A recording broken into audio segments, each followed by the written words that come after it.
I'm sensing some kind of feeling. Actually, paano ko ba 'to i-de-describe? Parang emotions. I think the angels wants me to use the word emotional, but not sad. Are you getting my point? Not sad. Like, hindi lonely, but there's emotions. Or emotional talaga. Kind of thing. That is it.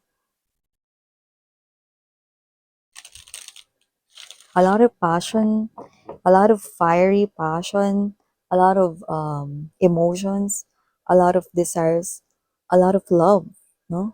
Coming from this person's energy. Okay? So I'm sensing some kind of warmth, no? Na feeling coming from this person. Nagbibigay siya ng warm energy sa inyo. Sweetheart, ikaw na nanonood ngayon. So let us see. There's something about a wish. I hope makakuha tayo ng mas clear na message from that. Let us see.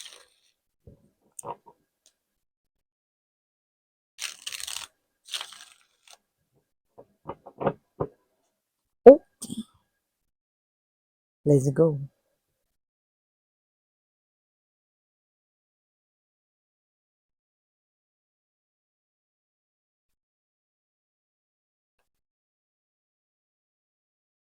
Ayun. Sabi ko sa inyo eh, 'no, yung emosyonal na na-sense natin 'no, while shuffling 'no, is hindi dahil, malungkot 'no, ang isang individual dito 'no, kundi kabaliktaran. Wow! World card energy, Ten of Cups right here, Lovers card. Yeah, let's see more. Have here the Eight of Wands. Three of Cups. Yeah, see, look at that, no? Moon card energy, no? See? Nine of Cups right at the center of this reading and beside siya or katabi siya ng Four of Wands energy. Six of Coins, Three of Wands right here. Yeah, definitely. This person here is having some kind of conversations here with the World card in the Ten of Cups, no? So, I think yung energies nitong person na to is this person right here is talking to his or her family, his or her loved ones right here, his or her closest friends sa kanyang life, no? And mamaya sabihin ko sa inyo kung ano yon. Pero ang ganda. Ang gondo. Gondo, no? Yan. So, we have here the Two of Wands, bottom of the deck. Wow. See? Ang ganda talaga, no? With the Wheel of Fortune and the Three of Coins energy. So, hi and hello there, collective. Yun sa lahat ng mga bumati sa akin ng Happy New Year. Hindi ko na kayo may isa-isa. Ang dami, guys, no?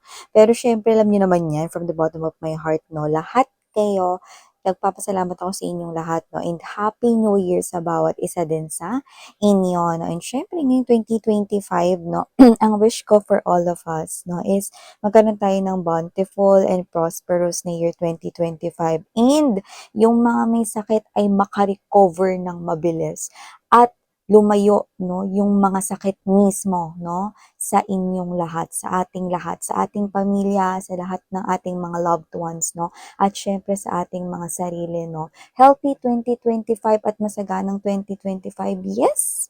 So, i-confirm at i-receive, i-claim na natin. Yan. Sa inyo mga babes, na bago natin ito pag-usapan pa more, yan, wala tayong gender dito sa babae, lalaki, LGBT, lahat welcome. Pwede nyo rin pong i-switch yung mga roles kung gusto niyo dahil isa itong general reading. And at the end of the day, everybody, meron kayong free will na free nyong gamitin anytime, anywhere. So, yun, no, kung hindi nyo pa knows, meron pa po tayong isa pang channel. Link is down below sa ating description box. Kaya kung interesado kayong tumambay dyan din, kita-kita din po tayo there. And yun nga mga babes, no, ako po pala si Yan, no, para sa mga new viewers, welcome. Saan magstay kayo dito, no? Yan. So, yun nga, no, pag-usapan na natin to with the World Card Energy, Ten of Cups right here. Yan, no? Strong Eight of Wands and Ace of Swords energy. This person right here, sa iba sa inyo, kakonect nyo na siya, like boyfriend, girlfriend nyo na siya, or husband or wife nyo na siya. Pero yung iba, coming up sa inyong future, makikilala nyo na siya this year 2025, no? Bago mga lahati ang year 2025, you're gonna meet this person right here.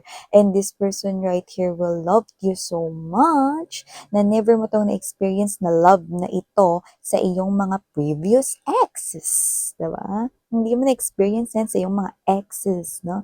Bakit? Someone here, yeah, totoo yon, nagiging emotional dito, no? Pero hindi sad. It is an emotion of overjoyed. Alam mo yun? Yung sobrang saya ka, no? Sobrang saya mo, no? Kaya naiiyak ka na, no? So we have here the World card energy, Ten of Cups right here, Eight of Wands, no? And there's that Lovers card energy. Kung sino man tong nasa buhay mo na, nakakonek mo na, at kung sino man tong paparating pa lang para sa ating mga single naman dyan, ng mga collective people, itong tao na to, no? Iiyak siya sa harapan ng kanyang mga kaibigan, ng kanya ritong mga loved ones, ng kanyang family, sa harap ng kanyang mom, or sa harap ng kanyang dad right here. Bakit? Hindi dahil sa malungkot siya, kundi maiiyak siya rito na maikwento, no, na mga babes, na masaya siya at sobrang saya niya, no, na dumating kayo sa buhay niya. Yun, oh. Ang laki daw ng pinagbago niya, so na-recognize niya yun sa sarili niya. Yung iba, napansin lang yung sinabi sa kanya ng mga friends and families niya rito, no, na nag-iba siya, mas lalo siyang sumaya, or naging blooming siya, no, mas naging open siya rito, no, sa mga bagay-bagay, no. Ang laki na ng pinagbago niya at ngayon, mukhang nare-realize niya, no, or mare-realize niya rito na yung mga changes na yun ay dahil dumating ka sa life niya, no. So, binago mo yung life niya rito, no, in a spectacular way. And this person right here is recognizing you as the one na nakapagpabago ng life niya, no? Mas masaya daw siya ngayon kumpara sa lahat ng mga taon, no, na hindi ka pa niya nami-meet or hindi ka pa niya nakikilala. No? Alam mo yung nagkikwento ka na sobrang saya mo na eto si Collective, sobrang saya ko na dumating siya sa buhay ko. Hindi ko ma-imagine yung life ko, baka ganun pa din kung hindi dumating si ikaw, yun, ikaw yung tinutukoy niya rito, no, sa buhay niya, and this person right here, alam mo yung may iyak na lang siya, no, habang kinikwento, no, parang it's like an interview, or it's like, tamang kwentuhan with friends while having inuman, or tamang chit-chat with your mom or with your dad, no, and then, iba with your cousins, no, so habang kausap nila yung kanilang loved ones, they're so happy, telling everything, no, about you, no, so maumay man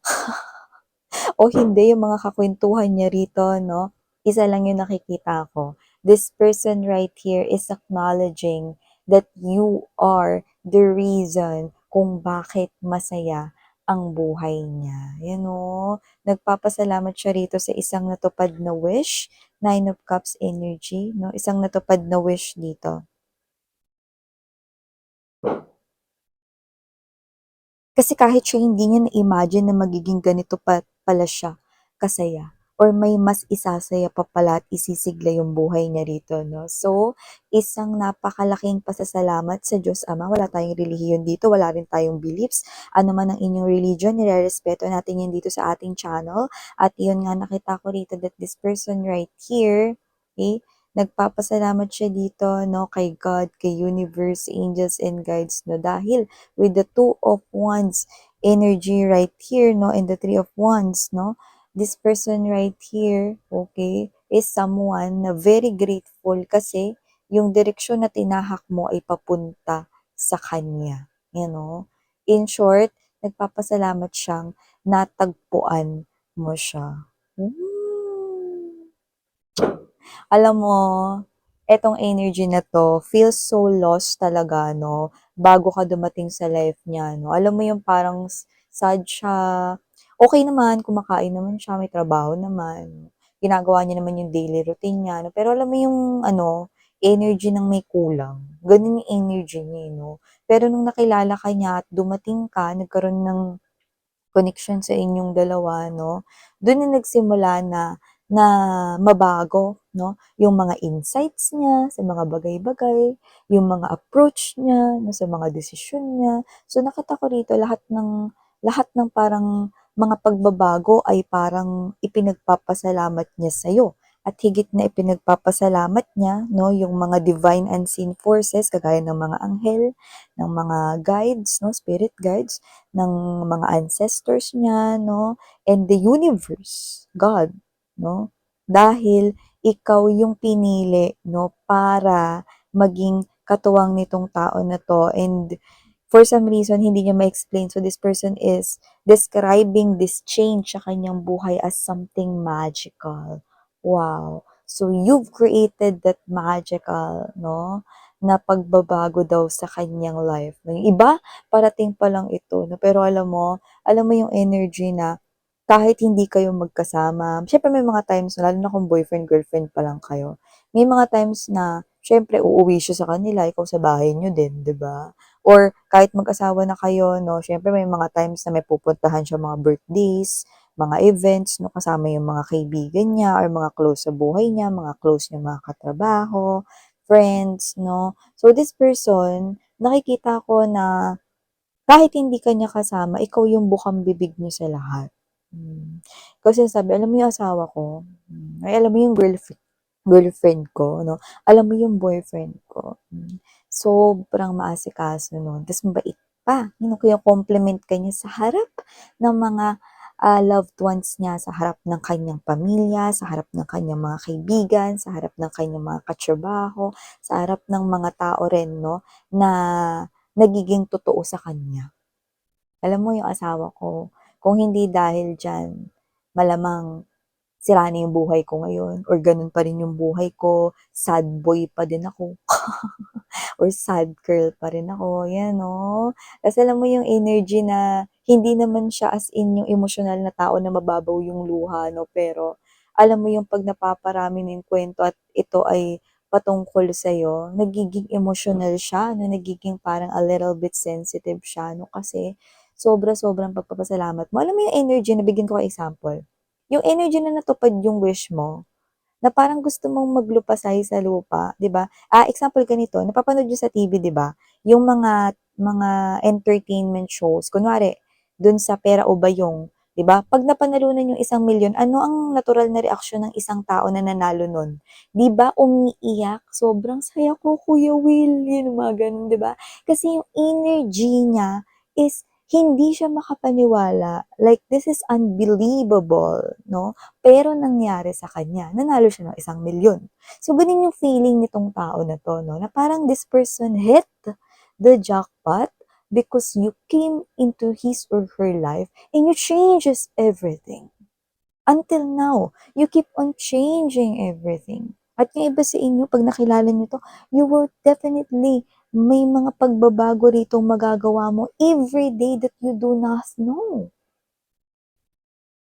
But this person right here is recognizing you.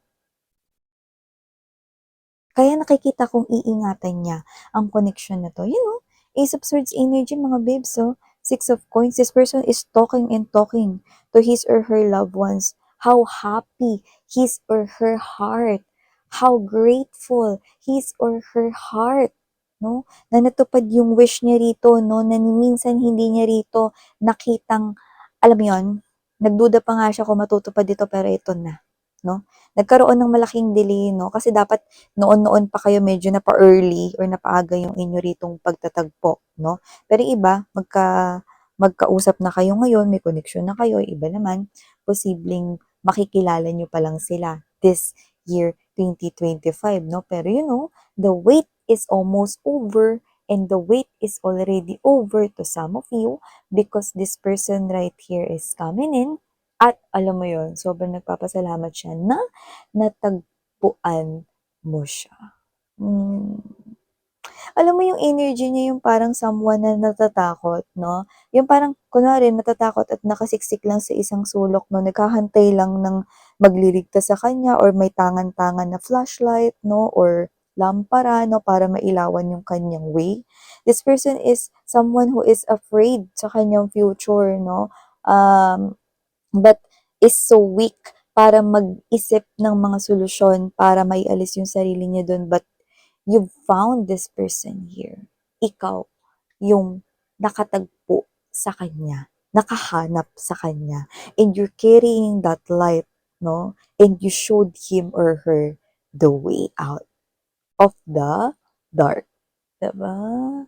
So I think this person right here is someone you can rely at magiging companion mo in this lifetime period. Yeah, definitely this is your future spouse here, sweetheart. And this person here is so grateful, so thankful that you are the one na ipinakita at pinakilala ng Panginoon sa kanya. Two of Wands energy, Three of Pentacles right here, Wheel of Fortune. Ang ganda mga babes, no? Kasi dito mga babes, no? Yung pagdating mo daw, yung bumuo sa kanya. Eh, at ikaw yung pinakamagandang regalo na natanggap niya, no? Kaya every Christmas day, every holiday season, this person, hindi na siya hihiling ng iba. At kung nagkakilala na kayo, hindi na siya dito humihiling ng iba. Alam mo kung anong sinasabi niya na lang. Salamat, Panginoon. Kasi nasa buhay ko na ang taong ito. Diba? Alam mo yung wala ka nang hihilingin, that you're so contented and satisfied. That inside your heart, thank you, Lord. Kasi matagal mo nang sinagot yung hiling ko. Andito na siya. Maraming maraming salamat po. And that person will be like that. Kahit makikilala pa lang ng iba sila sa inyo, that person will be like that. This person will love you to the extent na sobra kanyang mamahalin, no? Hindi nakakasakal, kundi yung pagmamahal na puro lang, no? Yung pagmamahal na sobrang nagpapasalamat siya, no? Na dumating ka sa life niya. Wow! So, yeah, ito yung moment sign nakuha natin here for you guys. Someone here. Wow! Whew! So, yeah, definitely I'm feeling that emotional, no, feeling coming from this person right here, but it's so great, no, the feeling is so great, no, because this is the energy of huge love nitong tao na to para sa'yo. Yee! So, muli ako po sa yan, Sarah Ngea, Love and Light. Happy New Year ulit, everyone!